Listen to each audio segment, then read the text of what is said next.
Saludos Venezuela, te presento a 100ofertas.com para comprar, vender y alquilar un solo sitio, 100ofertas.com. Alta costura desde la experiencia, desde lo clásico a lo innovador. Confeccionamos exclusividad y elegancia que se ajusta a su medida. Visítenos y vista sus sueños de gala en Alberico Sastre. Viste elegante, viste un Alberico.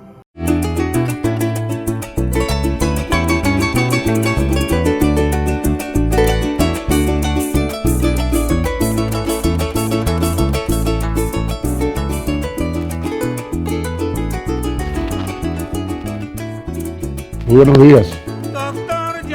Sean bienvenidos ustedes a La Verdad de Miguel, el programa más seguido de los domingos,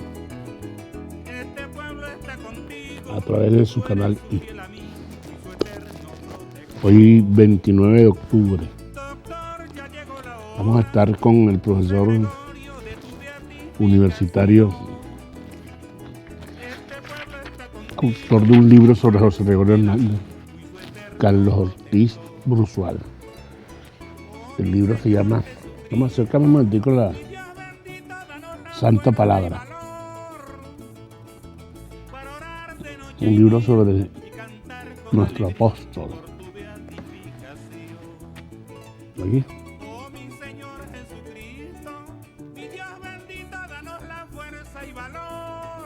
A propósito que José Gregorio estuvo de cumpleaños el pasado 26 de octubre. Nosotros fuimos, en La Verdad de Miguel, de los pocos que solicitamos abiertamente la beatificación de José Gregorio. Aunque yo soy partidario, siempre he dicho que yo tengo mis diferencias con la Iglesia Católica en cuanto a la designación de santos. José Gregorio tuvo muchos años como relegado y se decía porque estaba muy presente en los diferentes altares de santería y cosas de estas. Bueno, creencias populares. Y ahora vamos hacia la santificación. Santo José Gregorio Hernández. En este libro, que no lo he leído, casi un obsequio del profesor, que abrí y dice así: un alma y tres voces en un mismo hombre. Interesante. Porque hay muchas cosas que vamos a hablar con Carlos, voy a perdonar que estudiar, con Carlos Ortiz. Hay muchas cosas que se desconocen de José Gregorio Hernández.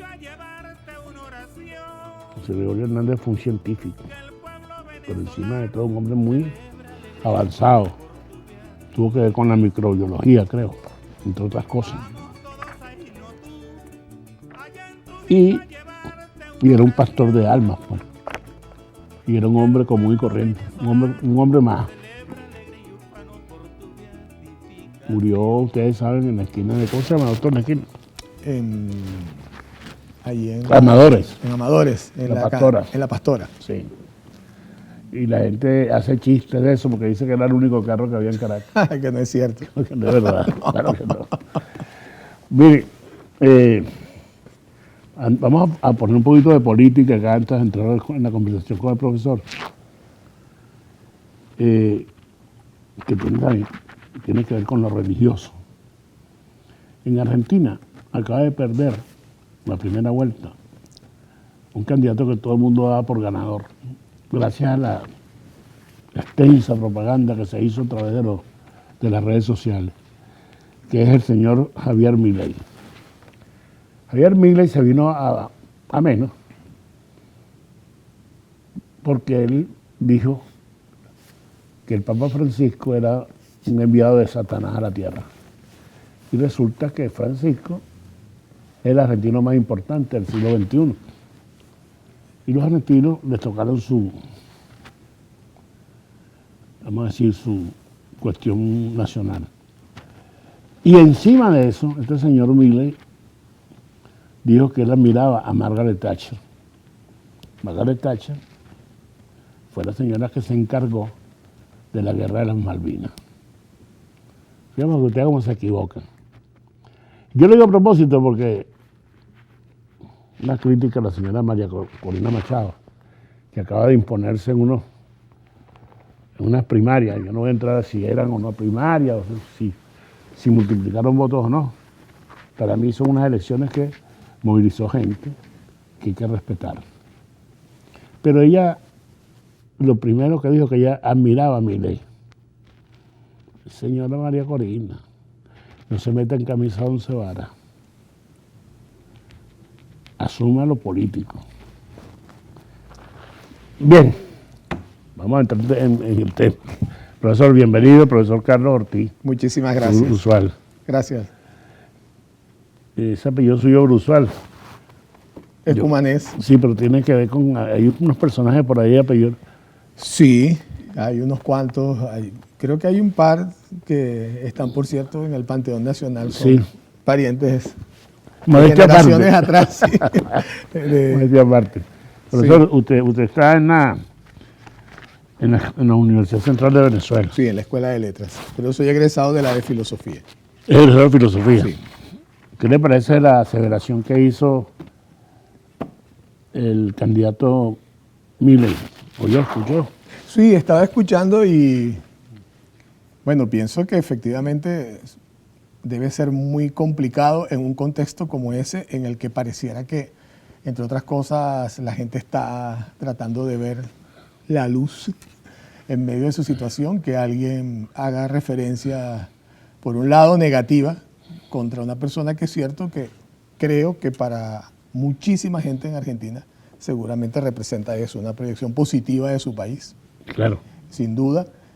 Y bueno, y luego lo de Margaret Thatcher, que como sabemos, no solamente dirigió la guerra de las Malvinas y digamos que de la forma más aviesa, sino que lo que Margaret Thatcher representó en algún momento en términos políticos y sobre todo del manejo de la economía, creo que puede asustar a cualquiera. Ellos pueden haber pensado que era como llevar a casa al enemigo.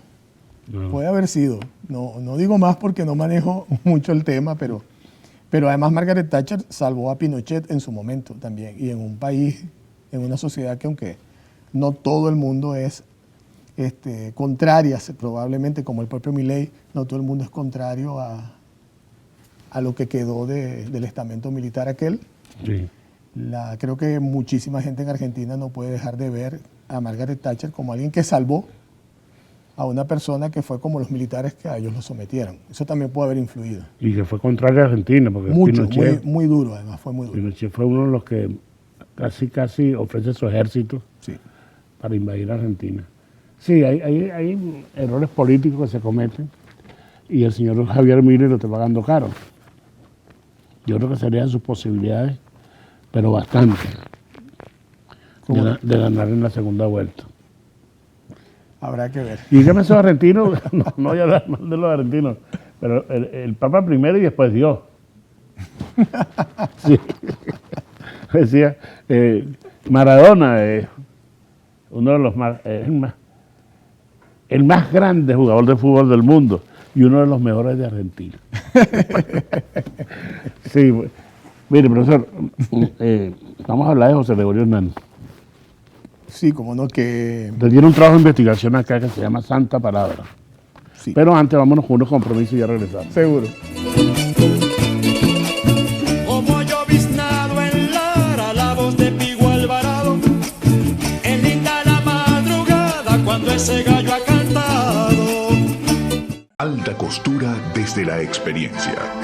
Desde lo clásico a lo innovador. Confeccionamos exclusividad y elegancia que se ajusta a su medida. Visítenos y vista sus sueños de gala en Alberico Sastre. Viste elegante, viste un Alberico. Yo no me quedo en la casa, pues al combate me voy. Voy a defender la puerta en el Valle del Monroy. Bien, en la verdad de Miguel en su versión de Canal San Benito con el profesor Carlos Ortiz Usual. Están escuchando a Ali Primera. Ali Primera cumpleaños pasado mañana, 21 de octubre de 1942. Es un natalicio. Es un hombre ya de 81 años. Y su música viene muy bien dada en este caso porque José Gregorio Hernández, de quien estamos hablando, nativo de Jinotú, Estado Trujillo. Y este programa está dedicado a los trujillanos, a los boconeses, sobre todo a los boconeses. Sí, al Jardín de Venezuela, que muchos quieren convertirlo en el basurero de Venezuela, por el abandono en que se encuentra. Mire, profesor, estamos hablando de José Gregorio. Su libro es más José Gregorio Hernández ciudadano que cura o, Así es. o religioso. Así es. No fue un cura, José Gregorio. No fue un cura. Intentó en 3 ocasiones hacerse sacerdote, pero no pudo. En la segunda ocasión, o sea, las 2 veces fue en Europa y luego una tercera ocasión aquí en Venezuela a través del arzobispado metropolitano, que él intentó hacer unos estudios que le permitieran avalarse, ordenarse como sacerdote, pero no pudo hacerlo. Cuando se fue a Europa, lo que más le afectó fue su condición de salud.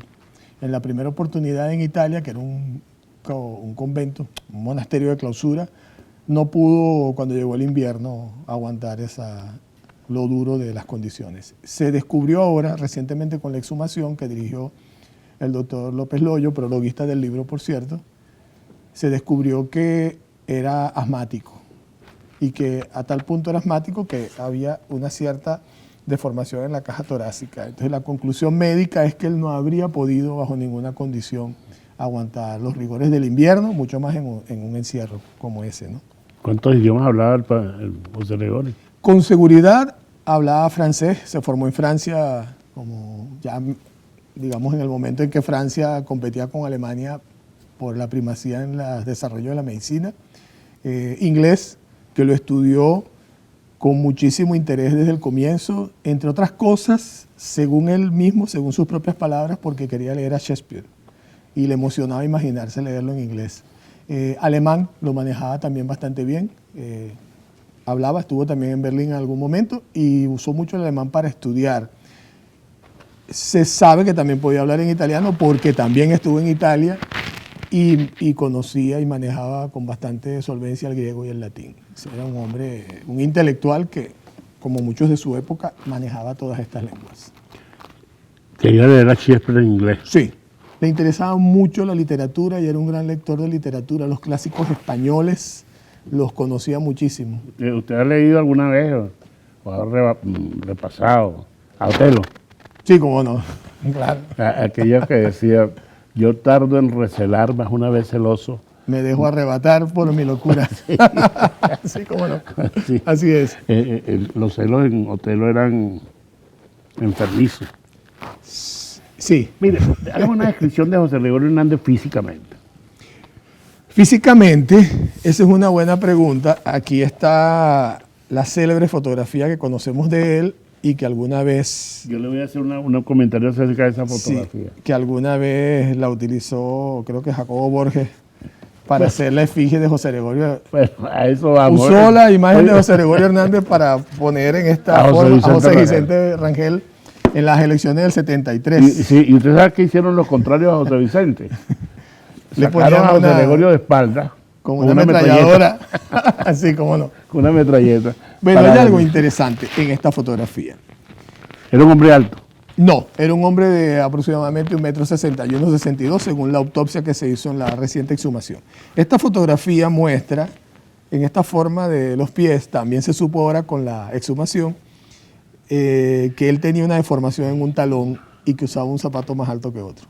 Okay. Por eso está así. Pero hay otra cosa interesante en esta fotografía, que es la que conocemos de él y que la que tradicionalmente nos ha quedado, aparte de que hay pocas. Él está aquí vestido rigurosamente Enfócale un momentico, la foto esta, bro. Está vestido rigurosamente de oscuro, pero en realidad José Gregorio Hernández vestía con colorinches, usaba ropa escandalosa. ¿Sí? Sí, él se hacía la ropa. Era un pavo de la época. Exactamente, era un dandy. Él estuvo mucho tiempo en Berlín y en París, bueno, no tanto tiempo en Berlín, pero mucho tiempo en París, Y todo indica que él entró en contacto, como era de suponer, porque era un joven becado, que en París estaba en muy buenas condiciones, rodeado de su generación. Y seguramente estuvo en contacto con algunos círculos bohemios, aunque está visto que no era, digamos, muy dado a la disipación, pero pareciera que no. Pero digamos que él pudo haber entrado en contacto con esas modas de los dandies, de usar coleores de la época, y aquí en Caracas lo hacía. Y él se hacía su propia ropa, no solo se hacía su propia ropa, le interesaba muchísimo la presencia física. Sí, pero él no era sastre ni nada de eso. Digo, yo se la mandaba a hacer su ropa. No, él se la hacía. O sea, sí. Él cortaba y confeccionaba. O sea, si era sastre lo también. sabía hacer. Incluso hay una de las cartas aquí en la que él le dice a su sobrino, de ahí te envío un corte con la tela de moda y un figurín para que te mandes a hacer el traje de esa manera, que es lo que se está Oye, qué interesante, llevando en ¿eh? Europa. Sí, señor. Entonces, la imagen física de José Gregorio, que nos quedó por esta foto, ciertamente da la idea de alguien muy sobrio, austero, que lo era desde el punto de vista de su carácter, pero esa imagen, que es de octubre de 1917, estaba la guerra mundial, él estaba en Columbia, en Nueva York, estudiando. Es una imagen que también responde a un momento de su vida en el que él se siente muy triste, pareciera haber estado deprimido. Era un viajero impenitente. Sí. Era un viajero, sí, viajó mucho, aunque él decía que los viajes no le gustaban porque lo alejaban de su familia, viajó mucho. Pero fíjese lo que él dice acerca de sí mismo cuando envía esta carta. Le escribe a su amigo Santos Aníbal Dominici, que también era médico. Le dice, te mando mi retrato ya que no puedo ir a estarme contigo en estos días. Ya verás cómo la vejez camina rápido hacia mí, pero me consuelo pensando que más allá se encuentra la dulce muerte tan deseada. Obviamente no estaba en un buen momento. Ahora estoy nuevamente viviendo mis tiempos de estudiante. Cuando me encuentro sentado en los bancos se me olvidan los años que he pasado y viéndome entre toda esa bulliciosa juventud estudiantil, los de aquí son los mismos que los de allá, me parece que soy uno de ellos y reaparecen en mi mente las ilusiones y las ambiciones de aquellos tiempos. Amores de estudiante. Que afortunadamente hoy se han reducido a polvo. Toda esta filosofía, o mejor dicho, toda esta melancolía, me la ha dado la vida de estudiante que llevo, agravada por la vista de la fotografía que te mando. Excelente. Es decir, esta ropa de ese momento creo que expresaba su estado de ánimo. Vámonos con unos compromisos. Y suena mucho me acordé de la canción esa de Carlos Gardel, interpretada Amores de estudiante. Flor de un día son. Vámonos, ya regresamos.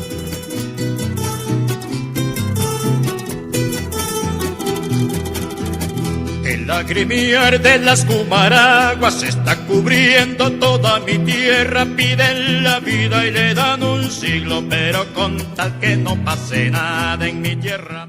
Alta costura desde la experiencia.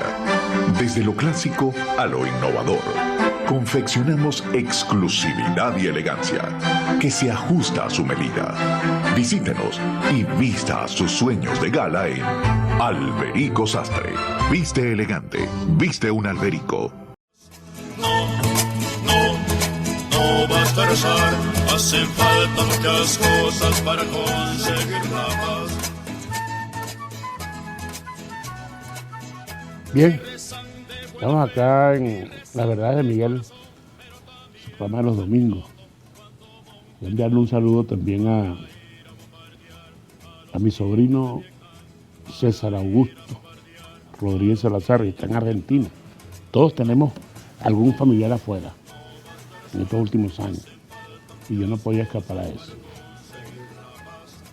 Mire, estamos hablando con el profesor Carlos Ortiz Brusual sobre la personalidad inédita de nuestro santo, no beato, nuestro santo de una vez, José Gregorio Hernández. José Gregorio, profesor, era un hombre, usted me dijo, un hombre nostálgico. Era dado a la poesía, ¿no? Sí. Sí. Aquí hay una selección hay unos 3 de sus textos literarios, porque él también fue un escritor literario. Uno de esos textos se llama Visión de Arte y es un texto donde él cuenta que él estaba un día sentado trabajando y apareció un ser una especie de alma que se lo llevó de viaje a las alturas, algo que se parece al cuento de Navidad de Dickens y al delirio sobre el Chimborazo, ¿no? Entonces, esta figura que se le aparece y se lo lleva como por el aire, etcétera, lo hace verse a sí mismo, y una de las cosas que él dice es que hay un momento en que siente una gran nostalgia porque escucha cánticos y recuerda el momento en que estuvo por primera vez intentando ser sacerdote. Es un escritor literario muy dado a la poesía, sí. Usted es un hombre de letras, fíjese. Ahora que usted habla de Dickens y de esa imagen de José Gregorio Hernández, usted leyó, por supuesto, 100 años de soledad. Sí, como Remedios la Bella. Remedios que se la Remedios lleva la Bella era sábana. tan bella y tan pura que desapareció él Sí. tendiendo una sábana. Se la llevó el viento se la llevó mientras tendía una sábana. Estamos entonces en sintonía. Ahora, tiene mucho que ver con su propio carácter, aunque él es un hombre, y esto es interesante. Aquí hay unas 50 cartas, digo unas 50 cartas porque siempre me preguntan cuántas hay y yo nunca las conté.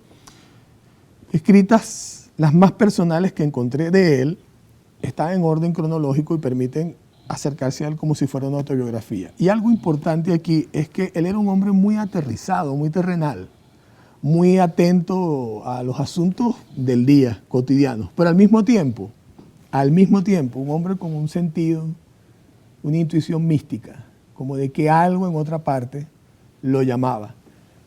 Y cuando él dice que lo consuela, que está cerca su muerte tan deseada, creo, después de haber leído estas y otras cartas suyas, eso de la muerte tan deseada no es tanto como se podría interpretar como una persona que no quiere vivir más, sino como alguien que anhela estar en el plano, en el lugar En el limbo. donde siente que tiene que estar. Sí, ¿no? Y creo que pasó, porque su muerte lo inmortalizó y lo hizo un ser de otro mundo. ¿No sería que se pasó de vino ese día? ¿Bebía? No parece, pero cuando digo que no parece, me refiero a que no parece haber sido un bebedor, pero tiene que haber sido un bebedor social porque, como lo revelan también sus cartas, era muy fiestero. Como Bolívar. Sí, le gustaba mucho bailar, efectivamente. Y aquí hay una de las cartas donde, estando él en Trujillo, que dice que se va a ir en Navidad y Año Nuevo para Maracaibo y que ya está pendiente de cuáles son las muchachas con las que va a bailar, que ya las conoció y bailó con ellas una vez. Él tocaba, era músico y en las fiestas tocaba el piano y amenizaba. Esas cosas que no parecen, hablan mucho de él. Multifacético. Sí, era además de escritor, músico, él traducía algunas cosas para poder estudiar. Hay por lo menos una carta que está escrita más de la mitad en inglés porque quería acostumbrarse a manejar el idioma. Es un hombre con una profunda vocación de servicio, sin ninguna duda. Él realmente estaba preocupadísimo porque le parecía que Venezuela era un país atrasadísimo, donde la gente tenía muchas supersticiones, que eso dificultaba curarlas, pero entonces pensaba que había que hacer algo para que hubiera infraestructura de salud pública, para educar en lo posible, no solamente a la gente, sino educar de otra manera a los que se formaban como médicos. Entonces él es un innovador de los estudios de medicina, el estudio y la docencia, no solo por lo que aprendió en Francia, que era de avanzada, sino porque él tenía la convicción de que la medicina tenía que tener otro carácter, un carácter más de sanitarismo y de acompañamiento de la gente. Y algo que él dice en una de las cartas, que parece obvio, se lo dice a su sobrino que también estudia medicina, le dice: el buen médico es aquel que logra curar a sus enfermos. Y él está muy empeñado en el asunto de poder curar realmente. José Gregorio era algo así como un hombre atormentado, Sí, inconforme. mucho. ¿Y qué época, qué gobierno vivió él su juventud aquí en Venezuela? Bueno, desde 1888 hasta 1917 estamos previo a Castro. Castro, vivió todo Andrade, proceso de Castro, es decir, vivió el guzmanato. Guzmán. Luego todo el tiempo de gomecismo. Gómez, murió con Gómez en el poder. Y cuando murió, por cierto, ya que este programa comenzó con unos comentarios políticos, con su muerte él produjo lo que yo aquí en el libro lo llamo así, su primer milagro, que es un milagro político. Y es que él logró que la Universidad Central, que llevaba 7 años cerrada, se abriera. La universidad había sido cerrada en 1912 a raíz de una serie de protestas estudiantiles que pedían cambios. o no estaban conformes con cambios que se hicieron en los planes de estudio y la contratación de docentes, ya estaba más o menos agitada, la cerraron. Además la cerraron con un decreto como de 4 líneas que no explica mucho. Y cuando José Gregorio murió, fue tan grande la conmoción que el entierro salió de casa de su familia a las 10 de la mañana y llegó al Cementerio General del Sur a las 9 de la noche. Imagínate. Sí, la multitud era una cosa enorme. Pero una Caracas que era de 60.000, 80.000. Eso fue un gran acontecimiento. Los universitarios y la gente común empezaron a disputarse el féretro, la urna. La gente porque decía que querían llevar ellos a José Gregorio, que ya lo reconocían como una especie de ángel protector. Y los universitarios, porque muchos estaban clandestinos, muchos inconformes, que reclamaban que era un hombre de la universidad. El asunto es que la urna iba a la catedral. Está la catedral, la esquina de San Francisco, allí es donde está la iglesia de San Francisco, como se sabe, estaba la universidad, lo que luego fue el Palacio, o es el Palacio de las Academias. Y la presión de la gente, se peleaban literalmente por la urna. El ataúd, yo siempre, por lo que describen, iba como en una ola entre la gente. Le hicieron un camino de honor los universitarios, que además muchos que estaban clandestinos salieron a dar la cara allí. Lo cierto es que fue tal la presión que la noche previa al sepelio, el gobierno emitió un decreto diciendo que se abría el paraninfo de la universidad para velar a José Gregorio. Es verdad que en el gobierno también estaban sus compañeros, que seguramente intercedieron.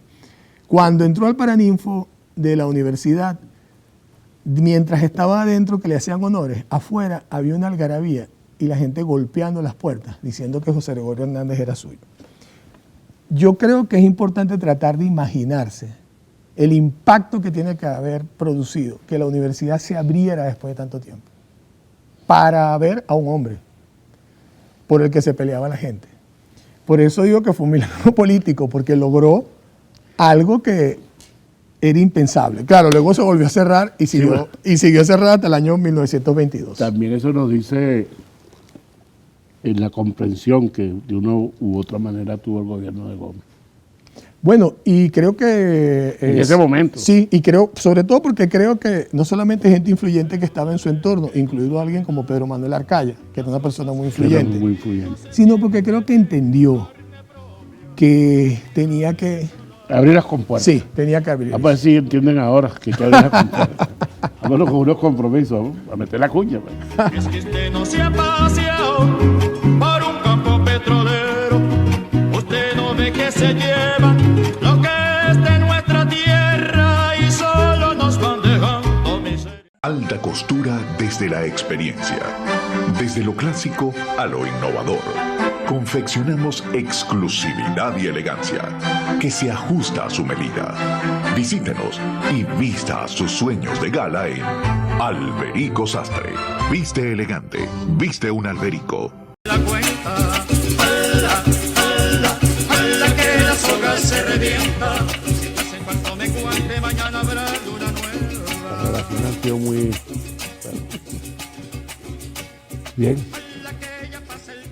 Estaba recordando con el profesor Carlos Ortiz Brusual algo que me atañe, recordando a mi hija María Eugenia, a quien él conoce, María Eugenia Salazar, y está por allá en Bolívar ahora, profesor. Y su hijo está en España, su hijo es mi nieto. Bien, hablando de José Gregorio Hernández, en este domingo 29 de octubre, algunas veces me place que seamos nosotros, algunas veces no me oye, que seamos nosotros que estemos tocando el tema. Sin embargo, en el fondo no debía ser así, porque José Gregorio Hernández sigue siendo relegado en las grandes cúpulas, arriba. Y no es visto como el hombre premonitorio, el hombre dado al servicio. Ojalá que nuestros médicos tuvieran esa capacidad de servicio. No, que son mal pagados, que para allá, que para acá, todo lo que quieren decir. Pero el médico es un apóstol, necesariamente. Claro. El médico no es el multimillonario, el Christian Barnard, el otro, no, esos no son los médicos. El médico es José Gregorio Hernández, Luis Racetti, Jacinto Convict, tantas veces olvidado, como sucede ahora. Profesor, seguimos hablando de la personalidad de José Gregorio Hernández, que muchos reconocen. Quiso ser sacerdote. ¿Qué pasó? ¿Encontró resistencia en las autoridades eclesiásticas de la época? No, para nada. De hecho, él fue siempre apoyado por Monseñor Castro, que era el arzobispo metropolitano, que fue su mentor, y se preparó en secreto para irse a Italia a formarse como sacerdote. Porque él era ya en ese momento, él era una persona pública sobre quien había, digamos, todas las miradas, porque cuando él fue a Francia a estudiar, él fue como una misión de Estado, no solo una beca, sino con el compromiso de traer a Venezuela esos adelantos. Él se trajo en barco un laboratorio completo, por ejemplo. Y en la universidad tenía realmente mucho prestigio, era muy respetado. Él se preparó en secreto y se fue en secreto. Le deja una carta a su hermano donde le dice hasta la puerta del escaparate en la que tiene que registrar para encontrar un dinero para pagar deudas y cosas así. No dijo nada. Cuando se fue, un escándalo. ¿Por qué? En Caracas, porque había gente que decía que cómo era posible que este hombre, que tenía esos compromisos de orden público, lo veían así, con la nación, se fuera y dejara a todo el mundo entendiendo, lo veían así. Algunos pedían que lo trajeran y lo juzgaran. Por ejemplo, él también tenía sus detractores, obviamente. Y otra gente lo veía más bien como que, bueno, descubrían que tenía esa vocación tan marcada y veían algo así como, bueno, es su vocación. Pero no hubo resistencia de ese tipo. Lo que pasó en primer lugar, como había comentado, es que sus condiciones físicas se lo impidieron. Cuando él volvió a intentarlo, ya la segunda ocasión, le descubrieron además una afección pulmonar, una tuberculosis, algo que no parecía ser algo viejo, que no se curó en su momento. Entonces no pudo. Y ya en Caracas, él intentó de nuevo hacerlo, pero en él resonaba con mucha fuerza algo que le dijo el prior desde la primera vez en que ya no pudo, allá en el convento de la Farneta en Italia. Le dijo, trate de encontrar algo en lo que usted pueda desarrollar su vocación. Le hizo ver que no necesariamente tenía que ser sacerdote. Y eso es una de las cosas que influye en la manera como él se entregó a trabajar la medicina a partir de allí. Porque vio que la medicina era un apostolado que le podía servir para cumplir con esa vocación, esa misión. Eso también es interesante en el sentido de que él no escogió estudiar medicina. Cuando él era un adolescente de unos 14 años y su maestro, que era un viejo marinero que vivía en Isnotú, cosa que suena rara, y lo formó, le dijo a su papá que tenía muchos talentos y que lo enviara a Caracas. En ese momento discutieron qué debía estudiar y él dijo, yo quiero estudiar Derecho, yo quiero ser abogado. Y el papá al final le dijo, no, medicina, eso es lo que usted va a estudiar.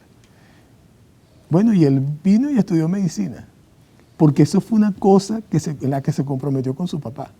Y la forma como estudió y los logros que tuvo como estudiante, que el día que presentó su tesis, al terminar de su exposición, el presidente del jurado rompió el protocolo, dijo, aprobado, lo abrazaron, lo sacaron en hombros, porque lo veían como un tipo avanzadísimo.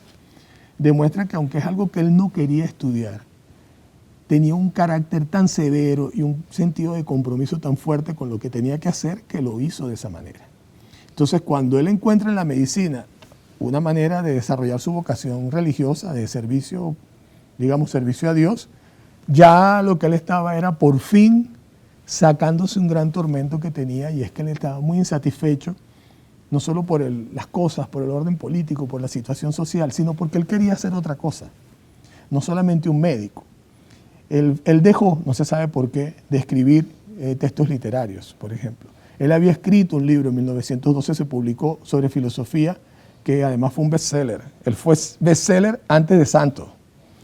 Y fue un libro donde, sin ir muy lejos, en el prólogo responde a toda la élite y la fuerza, que ya tenía una fuerza política de médicos y otros científicos que querían imponer en la universidad un cierto tipo de carreras, unos enfoques que tenían que ver con el desarrollo y el auge del positivismo en su momento y que negaban a Dios, que querían sacar de la universidad incluso los estudios de filosofía. Lo lograron, pero José Gregorio en ese momento dice, eliminar la filosofía es quitarle un pedazo del alma a los venezolanos, decía.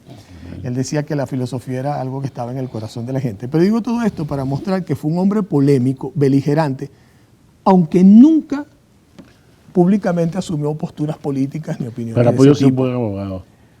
Probablemente. ¿Ah? Probablemente pudo haberlo sido, sobre todo por su tenacidad y por la gran inteligencia que tenía para comprender los problemas.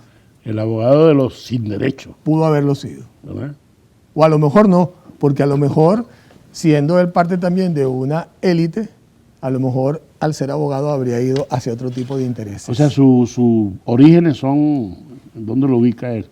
Económicamente. Económicamente es una familia que podríamos considerar, si cabía el término en esa época tan compleja desde el punto de vista de las estructuras sociales, como una familia de clase media con algunas, digamos, no tenían mayores apremios económicos, pero no eran una gente de dinero.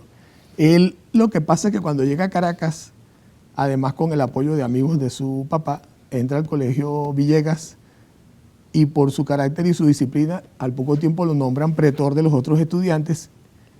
Se apega mucho, porque vive en el colegio, a esa disciplina y a la relación con estos profesores de la época. Y al entrar a la universidad, él entra a formar parte inmediatamente de esa élite intelectual que estaba formada por personas, es así, de mucho poder económico, como los Dominici. Sí, al regreso vamos a conversar un tanto del aporte científico de José Gregorio Hernández. Pero lo que se me sobra me basta para pensar que me tiene jorobado, que de tanto trabajar usted me perdona. Yo no sé filosofar. Alta costura desde la experiencia.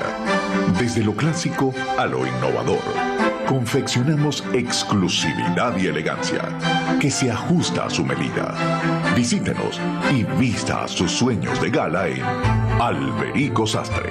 Viste elegante, viste un Alberico. Rojo de sol poniente pincelaba un despertar. Cuando estaba pequeñito miró las mariposas volar. Bueno, estamos llegando ya al final del programa. Estoy muy, pero gratamente sorprendido. Hablar de José Gregorio. ¿Verdad que yo no había transitado por eso? Esos vericuetos de la vida de un hombre tan interesante. Escuchando a Ari Primera, yo decía que José Gregorio, o mejor dicho, Ari Primera es como José Gregorio, no tienen color político partidista. José Gregorio pertenece a todos. Así es. Y Ari Primera a todos. Y la vida nos ha ido llevando hacia eso. Mire, profesor, hábleme un poquito, pero vamos sobre los aportes científicos de José Gregorio Hernández a la medicina o a cualquier otro campo donde se desempeñó. En primer lugar, en el caso de Venezuela, en la situación en que estaba, como dije, fue determinante para, como se le reconoce además, para modernizar los estudios de medicina. Trajo la medicina experimental, una forma de trabajar la docencia distinta. En su ejercicio público, además, prestó mucho servicio en situaciones como pestes, epidemias. Tiempo de la peste española, sí, ¿recuerda? señor. Produjo investigación al respecto, es decir, generó conocimiento sobre eso. Publicó trabajos como Elementos de Bacteriología, que es una de las primeras obras en el continente específica sobre eso. Y además de eso, él puso en práctica una forma de trabajar con los pacientes que no era muy común y que se consideraba que era el tratamiento integral, la atención integral del paciente, que tomaba en consideración las condiciones de vida, su estado de ánimo, los problemas que podía tener, aparte de lo propiamente clínico. Tomaba biopsias en el mismo lugar donde atendía a la persona, hacía exámenes Y algo muy importante es que él le ponía la mano a la persona en el hombro y le preguntaba qué te pasa, cómo te sientes, qué situación tienes. Y eso creo que influyó mucho en que la gente empezara a verlo, bueno, como una persona diferente. Sobre todo cuando yo decía que lo vean como un miembro de una élite, porque él entró en una élite, aunque él no era una persona pudiente, porque eran como elegidos, gente que públicamente era vista como grandes luminarias, y él tenía esa condición de estar muy cerca de la gente y acompañarla. Desde ese punto de vista, sus aportes a la medicina no son solamente científicos, sino desde esa otra... Humanista. Sí, desde esa otra mirada. Y que creo que sí influyó a la larga, porque en Venezuela todos tenemos amigos médicas. Sí. Recuerdo una amiga que luego se hizo psiquiatra, que tiene años viviendo en Nueva York, que ella, que no era creyente para nada, decía, nosotros cuando íbamos a presentar exámenes íbamos a hablar con el doctor José Gregorio Hernández para que nos ayudara. Claro, claro. Y la gente ve, entre ellos mismos dicen, fulano es un José Gregorio Hernández. Es decir, él se influyó culturalmente también en el campo de la medicina. De allí cuando me hablas de que le ponía la mano sobre el hombro a sus pacientes, de ahí puede venir ese José Gregorio que nos imaginamos caminando por los pasillos del Hospital Vargas, Claro. con un enfermo. Y posteriormente el enfermo anuncia haber sido curado. Sí, Sí. es que curaba a las personas. Hay testimonios de algunas personas llegaron a escribir, el doctor José Gregorio con su ayuda y no me cobró y me curó al niño. La gente veía que curaba. Probablemente no más que otros, era Sí. la forma como trabajaba con la gente. Pero fíjate, José Gregorio, poeta, santo, filósofo, médico, humanista, Políglota. políglota, hombre del pueblo, hombre que de verdad sentía, un ejemplo para los políticos de hoy en día, sentir el servicio. Es un prócer civil también, José prócer. Gregorio Hernández, sin duda. Yo creo que eso es importante rescatarlo. No está en el Panteón Nacional, No, pero debería estar.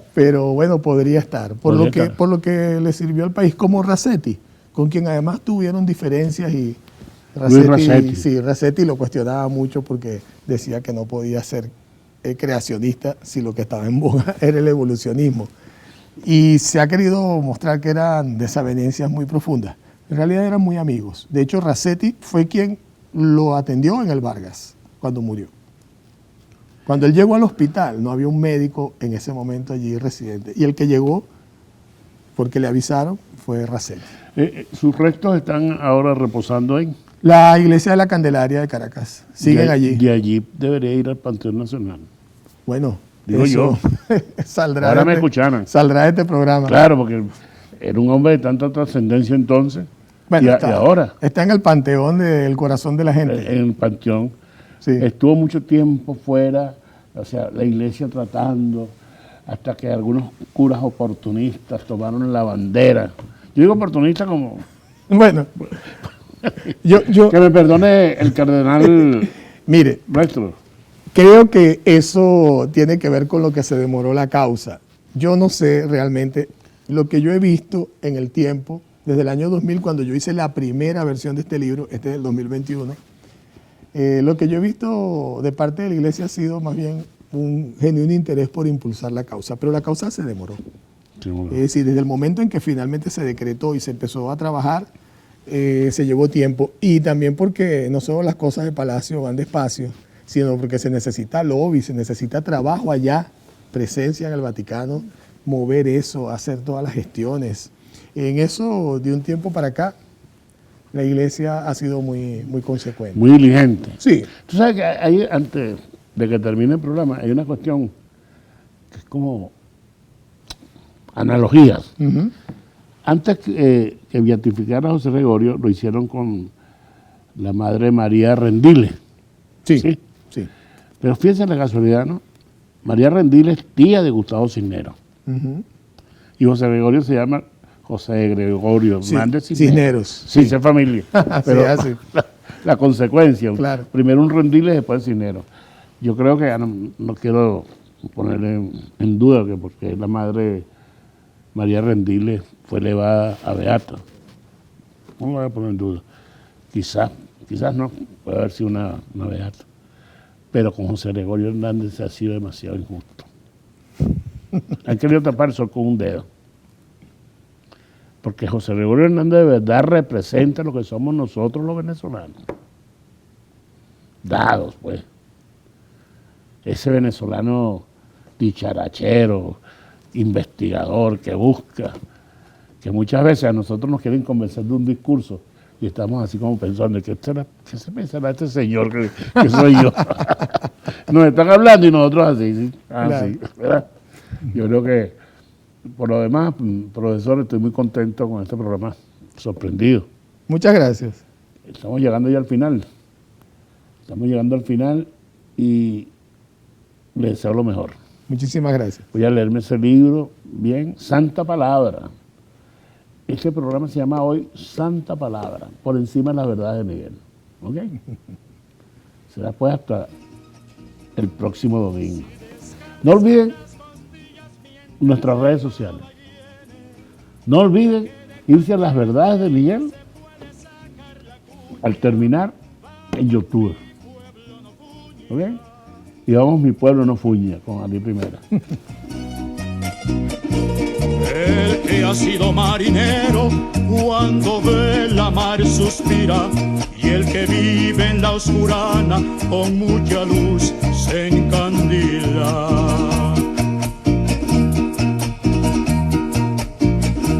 Abre brecha, compañero, que ya sopla viento de agua y ya hay que espantar el perro antes que... Alta costura desde la experiencia. Desde lo clásico a lo innovador. Confeccionamos exclusividad y elegancia que se ajusta a su medida. Visítenos y vista sus sueños de gala en Alberico Sastre. Viste elegante, viste un Alberico. Saludos Venezuela, te presento a 100ofertas.com para comprar, vender y alquilar un solo sitio. 100ofertas.com.